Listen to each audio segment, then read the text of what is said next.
Mesdames, Messieurs, bonsoir et bienvenue dans ce journal dont voici les titres. Dans l'actualité célébration ce dimanche de la Journée internationale de la solidarité humaine en Guinée, le département de l'action sociale et ses partenaires étaient au chevet de certains orphelinats de la capitale. Le point dans ce journal. Plus de 300 hectares de riz récoltés dans Bokolo, un district de Sangiana. Un exploit réalisé par un fils du terroir qui s'implique dans la lutte contre la faim en Guinée. Le focus dans ce journal. Le professionnalisme en audiovisuel, le guide réalisé par Ibrahim Bari, ancien chef de cabinet du ministère de l'Information, s'adresse aux acteurs des médias. Le livre est disponible dans les librairies. Une fois encore, bonsoir et merci de la fidélité à la télévision nationale. Ce 20 décembre 2020, le monde a célébré la Journée internationale de la solidarité humaine. En Guinée, l'occasion a été mise à profit par les autorités pour promouvoir l'entraide entre les différentes couches sociales. Une journée essentiellement marquée par la distribution des vivres aux orphelinats de la capitale. Reportage Mohamed de Camara. La principale attraction de cette journée, ce sont les orphelinats de la capitale. Dans ces centres de réinsertion socio-éducatif, la ministre en charge de la lutte contre la vulnérabilité est venue apporter la solidarité du gouvernement à ces innocents qui sont sans attache familiale. Dans le cadre de la lutte contre les inégalités, le président de la République, le professeur Alpha Condé, a dédié le premier mandat de la 4e République au social. Social pour pouvoir réduire les inégalités qui existent entre les Guinéens. C'est son combat et nous voulons l'accompagner. Nous sommes décidés de l'accompagner. C'est ce qui nous amène ici aujourd'hui, à l'approche des fins d'année, pour venir aider ces enfants vulnérables qui sont dans les centres d'orphelinat, qui n'ont pas de papa, qui n'ont pas de maman, mais il y a des personnes qui sont là pour les aider. Le combat des autorités guinéennes depuis un certain temps est de réduire les inégalités sociales entre les couches du pays. Une volonté saluée par les encadreurs des orphelinats qui ont bénéficié de ce geste du gouvernement et de ses partenaires. Vraiment, nous savons que l'État a un œil sur nous et nous sommes très contents. Malgré que ici, par jour, c'est 10 kilos de riz. Donc un sac, c'est pour 5 jours. Ça va faire vraiment un plus pour nous. Ça me va droit au cœur.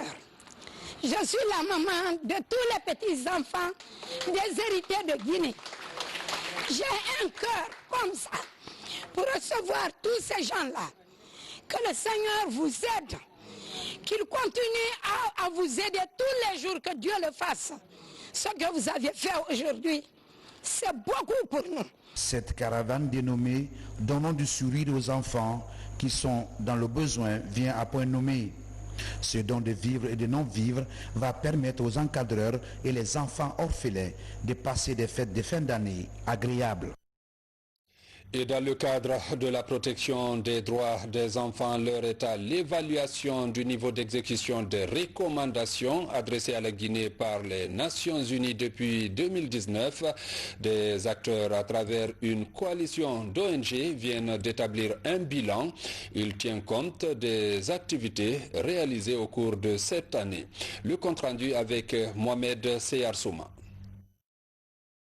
Pour les 5 prochaines années, la Guinée a reçu les recommandations des Nations Unies sur les droits des enfants. 55 au total, une place est accordée à leur mise en œuvre. L'exercice a débuté cette année et 3 recommandations sont soumises à l'État.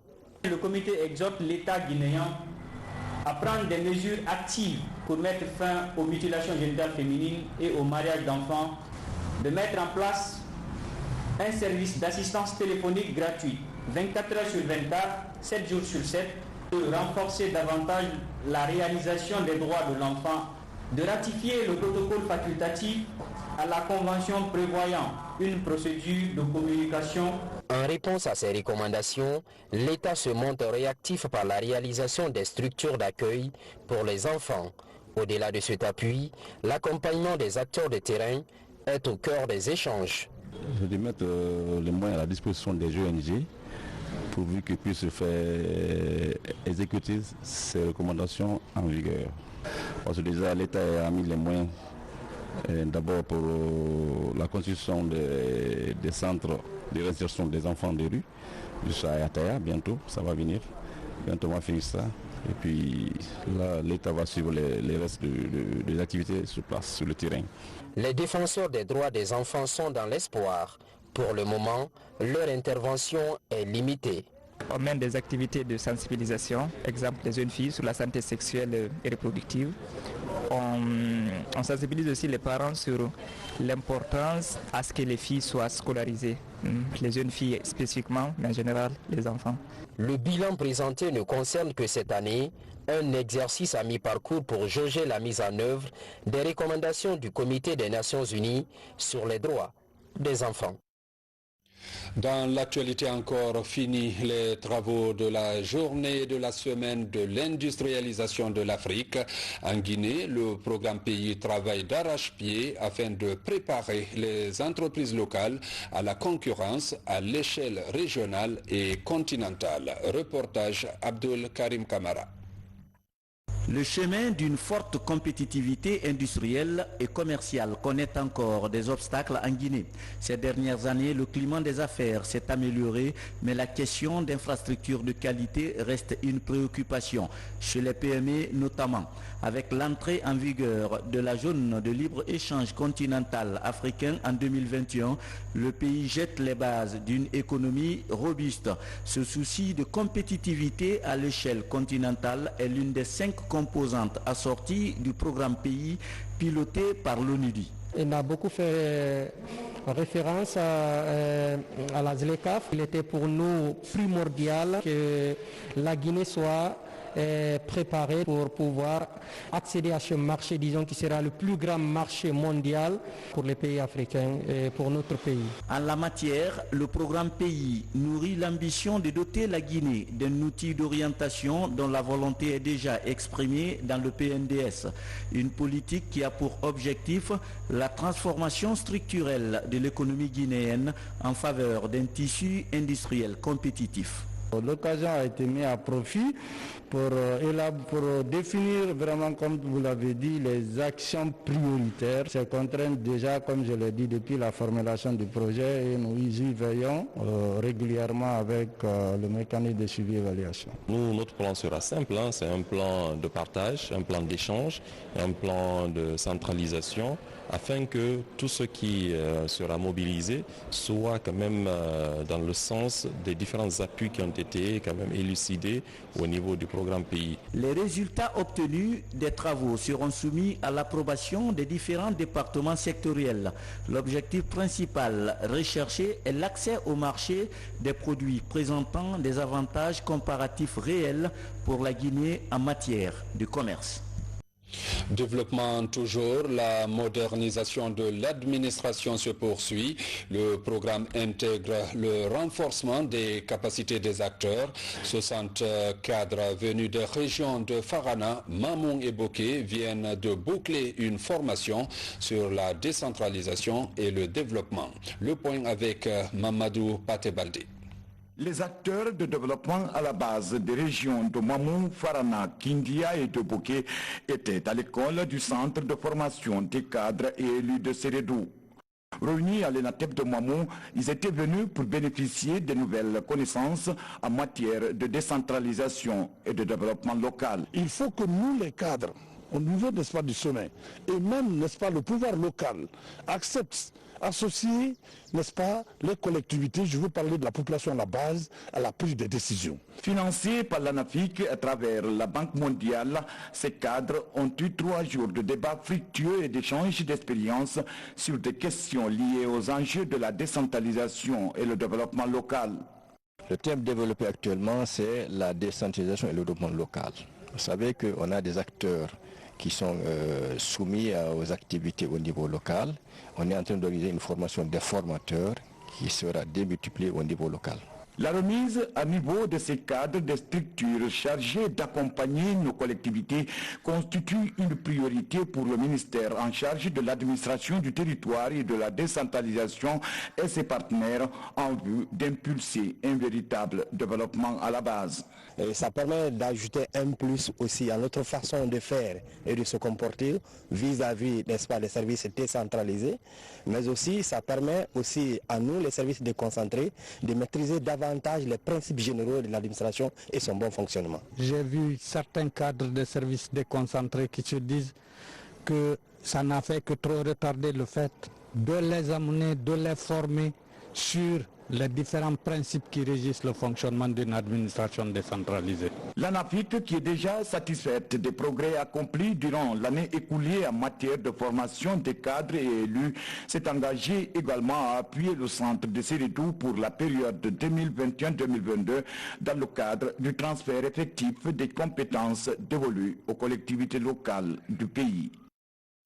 Volet agriculture, le projet d'appui au système d'activité risicole en territoire de mangrove passe à la vitesse supérieure avec la remise d'une quarantaine de motos aux opérateurs impliqués dans la mise en œuvre. Ce projet d'une enveloppe de 23 millions d'euros accompagne la filière riz de la production à la transformation. Fodé Camara. Fruit de la coopération guinéo-française dans le domaine agricole, le projet d'appui au système d'activité risicole en territoire de mangrove entame la phase charnière de sa mise en œuvre. Sur le littoral de Kanfarandé à Benti, l'objectif est d'augmenter le rendement du riz de mangrove d'1,5 tonne à plus de 3 tonnes. Aujourd'hui, pour donner un coup d'accélérateur aux activités, 40 motos sont mises à la disposition des différents opérateurs. Il s'agit essentiellement d'aménager, de réaménager, de faire des études, d'aménager des plaines rizicoles, de réaménager, réhabiliter des plaines rizicoles afin d'accroître la production risicole dans la zone de mangrove. Mais comme c'est un territoire de mangrove, il y a aussi la saliculture qui suit à côté. Tous ces éléments d'aménagement sont pris en compte pour que le SARITEM puisse contribuer avec les autres projets de la localité à accroître la production risicole nationale. En plus de la gestion-maintenance des ouvrages, la Fédération des organisations paysannes des vivriers de la Basse-Guinée et la Maison guinéenne de l'entrepreneur bénéficient de cet appui logistique. Nous avons beaucoup de localités à sillonner, nous avons assez d'acteurs à accompagner. Avoir des moyens de déplacement aussi performants que ce que nous venons de recevoir, c'est un motif de satisfaction. Il est temps de signaler que ces motos ont valu un coût de 1,52 milliard de nos francs guinéens. Donc c'est le lieu donc de remercier le bailleur de fonds, l'Agence française de développement, mais aussi le gouvernement guinéen qui a pris en charge toutes les exonérations et toutes les taxes pour l'acquisition de ces motos. Avec une enveloppe de 23 millions d'euros financée par l'Agence française de développement et le gouvernement, le projet SARITEM va aménager durant 5 ans 7000 hectares dans la mangrove, tout en corrigeant les dysfonctionnements des travaux antérieurs. Je vous l'annonçais dans les titres, dans la préfecture de Kouroussa, un citoyen force l'admiration du côté de Bokolo, c'est dans la sous-préfecture de Sangiana. Il vient de mettre en valeur plus de 300 hectares de riz dans la localité. Dr Namori Keita veut ainsi contribuer à l'autosuffisance alimentaire dans le pays. Reportage Fodé Bangali Fofana. Lancé par le professeur président Alpha Condé, invitant les Guinéens à se tourner vers la terre, a été bel et bien entendu. Près de 300 hectares de riz ont été réalisés cette année par cet amoureux de la terre, Dr Namori Keita, reparti entre 3 blocs, dans lesquels il vient de lancer la récolte. Cette récolte est assurée par une moissonneuse batteuse en train de travailler d'arrache-pied. Grâce à une bonne pluviométrie et surtout au bon conseil du directeur national adjoint de l'agriculture, Dr Namori Keita a l'espoir de faire rentrer plusieurs tonnes cette année parce que le riz a bien donné. Il sera acheminé dans les rizeries à Boké, chez le président de la Chambre d'agriculture, et là Mamadou Bob Diallo, qui va transformer ce riz et mettre à la disposition des Guinéens. Et le président aussi a pris l'initiative de construire 3 autres usines. Ces 3 rizeries doivent être ravitaillées. Ils doivent être ravitaillés pour pouvoir produire davantage. Dr Namori Keita pratique l'agriculture mécanisée. Sa vision en la matière est de faire beaucoup plus, 2000 à 3000 hectares par an. Mais par faute d'aménagement, il se limite à quelques centaines d'hectares. Il faut aménager au moins 20 000 hectares par an pour que nous allons vers l'autosuffisance alimentaire. Cette plaine de plus de 700 hectares se trouve dans le district de Bokolo, sous-préfecture de Sandiana.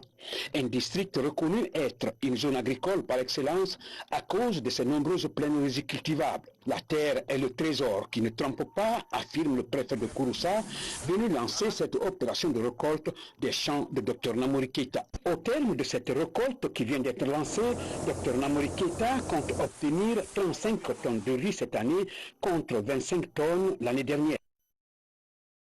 Dans le secteur avicole aussi, les fermes poussent en nombre du côté de la baie. Plusieurs citoyens vivent de cette activité. Leur formation cependant n'est toujours pas au rendez-vous. La situation interpelle les autorités et ce déficit est en passe d'être surmonté. Reportage Sarabdine Diallo, Mamadou Alpha Baldé. La baie est aujourd'hui considérée comme l'une des zones les plus favorables à l'aviculture. Le secteur est en plein essor dans la région. Des dizaines de fermes sont installées, parfois sans connaissance réelle du secteur. Pour optimiser les taux de réussite et qualifier davantage les acteurs publics et privés évoluant dans le domaine, des formations sont en cours pour une trentaine d'aviculteurs. La Confédération nationale des acteurs du secteur de l'élevage a mis en place les collèges de la filière avicole et mettre en place un système d'encadrement de la filière avicole.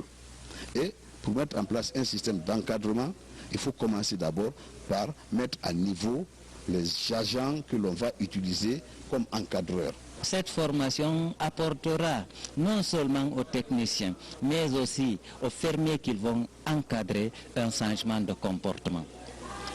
Une amélioration des manières de faire, des anciennes habitudes. Porté par le PDEG, programme de développement agricole intégré en Guinée, le projet va toucher cette préfecture du pays. À terme, ces promoteurs espèrent doter les préfectures ciblées d'agents formés en conduite d'élevage, biosécurité et gestion technico-économique d'une ferme avicole. On attend de nous un meilleur encadrement des fermes avicoles. L'aviculture non seulement villageoise, mais aussi l'aviculture semi-intensive. Partout où il y a de l'aviculture, nous avons été formés pour un meilleur encadrement de ces exploitations. Avec ces différentes formations, le taux élevé de mortalité des poussins pourrait considérablement baisser et le mode d'élevage amélioré pour le grand bien des aviculteurs. Vers la réglementation de l'exploitation artisanale du diamant en Guinée, la société civile vient de produire un rapport à l'intention du département des mines et de la géologie. La validation de ce document va permettre de lutter contre l'anarchie et promouvoir le développement des collectivités. Reportage Mounir Bari, Safiatou Kondé. La société civile réunie au sein du Centre du commerce international pour le développement et action mine Guinée en ordre de bataille pour la mise en œuvre du processus Kimberley.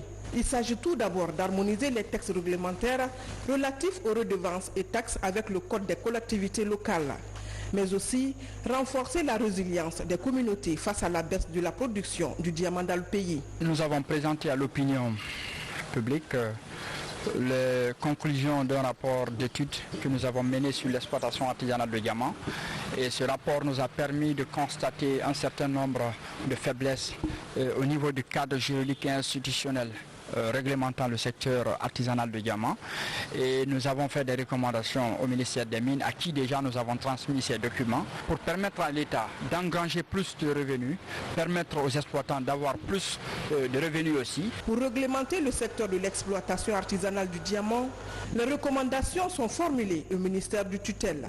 Il s'agit d'approfondir la recherche des données géologiques, encourager la formalisation du secteur à travers les réformes structurelles et mettre en place un système de financement adapté au secteur artisanal afin de faciliter l'accès aux capitaux. Juste pour comprendre et voir quelle est la redistribution des ressources ici de l'exploitation artisanale du diamant au sein de ces communautés. L'étude menée à Balankoro et Benikala par la société civile composée des Actions Mines et de ces sites a relevé des incohérences entre le cadre juridique réglementaire applicable et les pratiques locales dans le cadre de la perception et de la gestion des revenus issus de l'exploitation minière artisanale du diamant en faveur des communautés à la base. Pour encourager la productivité artisanale du diamant, ces acteurs de la société civile misent sur la formation et la sensibilisation des communautés sur les textes réglementaires de l'exploitation artisanale et le suivi de sa mise en œuvre. Intéressons-nous à l'autonomisation des jeunes. Le centre de formation professionnelle post-primaire de Kipé vient de bénéficier de plusieurs machines à coudre. La valeur se chiffre à 1 milliard de francs guinéens. C'est un appui de l'Union européenne à travers son programme Integra. Reportage Al-Kassimouba. La couture, une filière créatrice d'emplois pour les jeunes. Pour plus de perfectionnement dans les centres, les jeunes couturiers ont besoin d'équipements pour améliorer la qualité de leur production. Pour ce faire, le centre de formation professionnelle post-primaire de Kipé est doté de plus de 100 machines à coudre de dernière génération. La filière justement de la couture est une filière que nous pensons est très porteuse en Guinée et donc le perfectionnement est un maillon manquant dans la filière en Guinée. Nous avons souvent l'école ou les différentes écoles qui enseignent sur la phase de débutant, mais maintenant nous permettons aux étudiants de se perfectionner justement, d'aller à une phase supérieure. Nous devons être au même niveau de développement que les autres pays du monde. Donc ces équipements-là nous permettent de livrer des produits non seulement compétitifs, compétents, mais aussi consommables sur le marché de l'emploi.